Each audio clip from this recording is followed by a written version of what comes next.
রথীস ডায়েরির নতুন একটি ভিডিওতে সকলকে স্বাগত জানাই। হুগলির শ্রীরামপুর ইতিহাস ও আধ্যাত্মিকতায় যে কতটা সমৃদ্ধ একটি শহর তা এতদিনে বুঝতে পারছেন তারাই যারা রথীস ডায়েরিকে ভালোবাসেন ও ফলো করেন। যাদের পর্যন্ত আমরা এখনও পৌঁছতে পারিনি, আপনাদের প্রতি ভরসা রয়েছে আপনারাই অতিরিক্ত শেয়ার করে ভিডিওটি পৌঁছে দেবেন তাদের কাছে। আজ দেখাবো রুদ্ররাম পণ্ডিতের সেই রাধাবল্লভ মন্দির, যেখানে 3 ভাগের 1 ভাগ শিলা নিয়ে তৈরি হয়েছিল রাধাবল্লভ জিউ, যেখানে স্বয়ং বিশ্বকর্মা ছিলেন কারিগর এবং মল্লিক বাজারের জমিদারদের ছিল সরাসরি যোগ। সব কিছু জানতে ভিডিওটি সম্পূর্ণ দেখবেন, আর চ্যানেলে নতুন হলে চ্যানেলটা সাবস্ক্রাইব করে বেল আইকনে অল অপশনটা ক্লিক করে রাখবেন। চলুন শুরু করা যাক।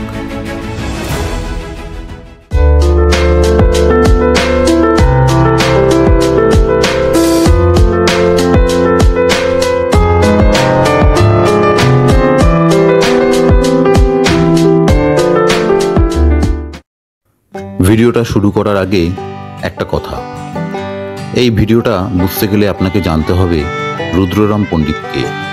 তিনি কি এমন করেছিলেন যার জন্য তাকে এত সম্মানে এখানে সম্মানিত করা হয়েছে। এসবের উত্তর আমরা এই ভিডিওটা দিয়ে রেখেছি। আই বাটন ও ডেসক্রিপশন বক্সে ভিডিওটা দিয়ে রাখলাম, অবশ্যই একবার দেখে নেবেন। মন্দির সম্পর্কিত ইতিহাস শুনব রুদ্ররামেরই এক বংশধরের থেকে। তার আগে চলুন দর্শন করি রাধাবল্লভ জিউকে।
আচ্ছা মহারাজ, আপনার প্রথমে পরিচয়টা দিয়ে শুরু করেন।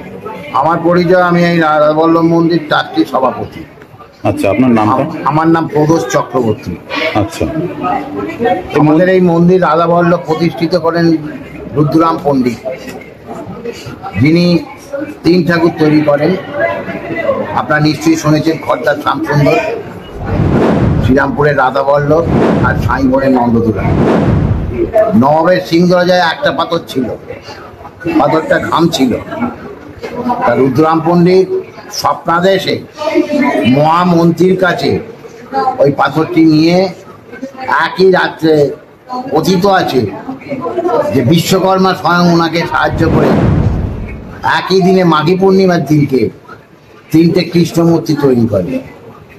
একটা হচ্ছে শ্রীরামপুরের রাধাবল্লভ, খর্দার শ্যামসুন্দর আর সাঁইবনের নন্দদুলা। আমাদের রাধাবল্লভ মন্দিরে নানা রকম অনুষ্ঠান হয়। এই মন্দিরটা 439 বছর। তার আগে 200-র ওপর বয়স হয়েছে মন্দির গঙ্গার ঘাটে ছিল। রাজা নয়নচাঁদ মল্লিক স্বপ্নাদেশ পান যে আমার ওখানে মরার গন্ধ পাচ্ছি, তোমরা এখানে আমার মন্দির করে দাও। রাজা নয়নচাঁদ মল্লিক, যাদের কলকাতা মল্লিক বাজার, রাজা নয়নচাঁদ মল্লিক এই মন্দির করে দেন। এবং রুদ্ররাম পণ্ডিত বিবাহ করেননি, ব্রহ্মচারী ছিলেন। ওনার ভাইয়ের বংশধর হচ্ছি আমরা, রুদ্ররাম পণ্ডিতের ভাইয়ের বংশধর। এবং এইভাবেই আমাদের অনুষ্ঠান হয় রেগুলারই। আমরা এখানে যে ভোগ খাওয়াই, সেই ভোগ পশ্চিমবাংলায় খুব কম জায়গায় এত রকমের ভোগ আয়োজন করে। আচ্ছা, মানে মালপো থেকে, মিষ্টি থেকে, ছানা থেকে, ধোঁকা থেকে, ডাল, পোস্ত, অরড় ডাল, শুক্তো সব কিছুই হয়। বিশাল ব্যাপার। এবং বড় বড় অন্নপ্রাশন, পৈতে, বিবাহবার্ষিক, বিবাহ সব এখানে অনুষ্ঠিত হয়। এখানে সবচেয়ে বড় উৎসব হচ্ছে রাস উৎসব। রাসেতে একমাত্র ভক্তরা চরণ স্পর্শ করতে পারবে, মালা দিতে পারবে। এরপরে আছে ঝুলন, তারপর মাঘী পূর্ণিমা, জন্মাষ্টমী, এক এক দিনে এক একটা বড় বড় উৎসব। এবং সারা পশ্চিমবাংলা কেন, সারা ভারতবর্ষের ভক্তরা এই মন্দিরে আসে। এখানকার যে ভোগ হয়, এখানে কি সবাই ভোগ পায়? হ্যাঁ, যারা আসে টিকিট করতে হয়, যার পালা সেই ভোগ করবে। অফিসে যোগাযোগ করতে হবে, অফিসের ফোন নম্বর আছে, অফিসে যোগাযোগ করলে টিকিট কেটে ভোগ খেতে হবে। আচ্ছা। এবং বড় বড় অনুষ্ঠান হয় এখানে, অনেকে ভোগ মানসিকে ভোগ দেয়, অনেকে অন্নপ্রাশন এখানে হয়, জন্মদিন এখানে হয়, বিবাহবার্ষিকে ভোগ দেয়। ঠিক আছে। আর আপনি এবং ভীষণ ক্যান্সার রোগীকে ইনি 15 বছর বাঁচিয়ে রেখে দিয়েছিলেন।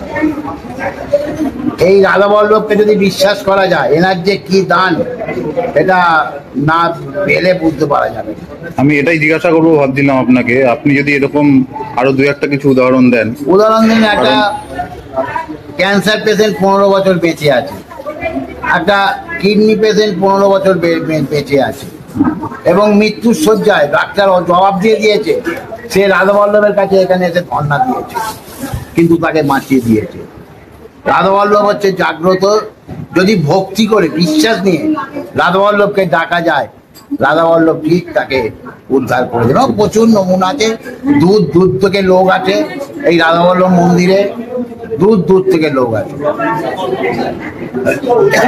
সেজন্যই তো আছে কথা, ভক্তিতেই মুক্তি। ভক্তিতেই মুক্তি।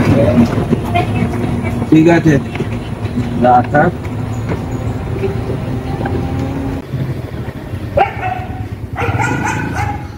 এইবার আমরা আপনাদের নিয়ে এসেছি শ্রীরামপুরের জাগ্রত শ্মশানকালী মন্দিরে। ভাবছেন প্রথমে বৈষ্ণবীয় মন্দির আর এখন শাক্ত মন্দির, এ আর নতুন কি? আমাদের এই বাংলায় সেই যুগ যুগ ধরে চলে আসছে বৈষ্ণব ও শাক্তের সহাবস্থান। আমরা যখন এই মন্দিরে আসি, তখনও দেবীর মূর্তির কাজ সম্পন্ন হয়নি, তাই বেদি ফাঁকাই ছিল। আসলে প্রায় 160 বছর ধরে এই দেবীর পুজো হয়ে আসছে এখানে। দূর দূরান্ত থেকে, এমনকি বিদেশ থেকেও ভক্তরা দেবীর কৃপালাভের আশায় পুজোর সময় এখানে আসেন। বর্তমানে সার্বজনীন শ্মশানকালী পুজো কমিটি মন্দির পরিচালনার দায়িত্বে রয়েছেন। নারকেল ফাটিয়ে দেবীর পুজোর সূচনা করা হয়।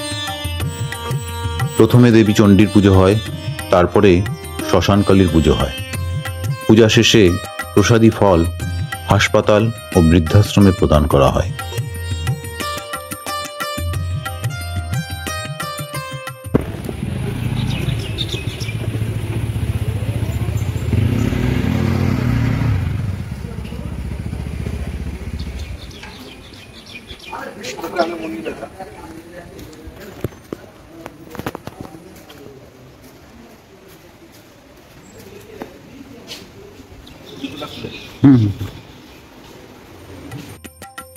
পাশেই রয়েছে আরেকটি মন্দির, যেখানে বিভিন্ন দেবদেবীর মূর্তি রয়েছে।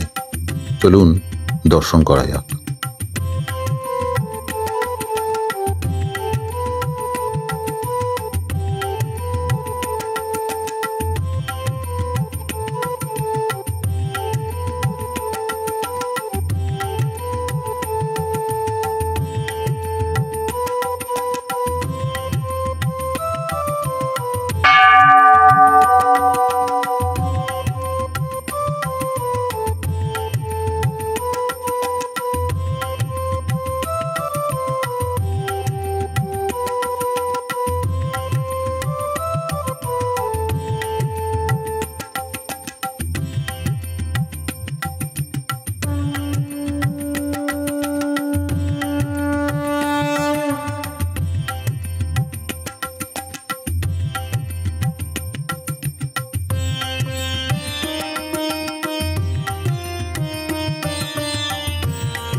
মন্দির থেকে বেরিয়ে দেখা মিলল এই দুই খুদে বন্ধুর।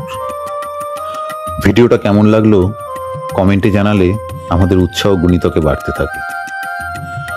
যদি ভালো লেগে থাকে একটা লাইক করতে কিন্তু ভুলবেন না।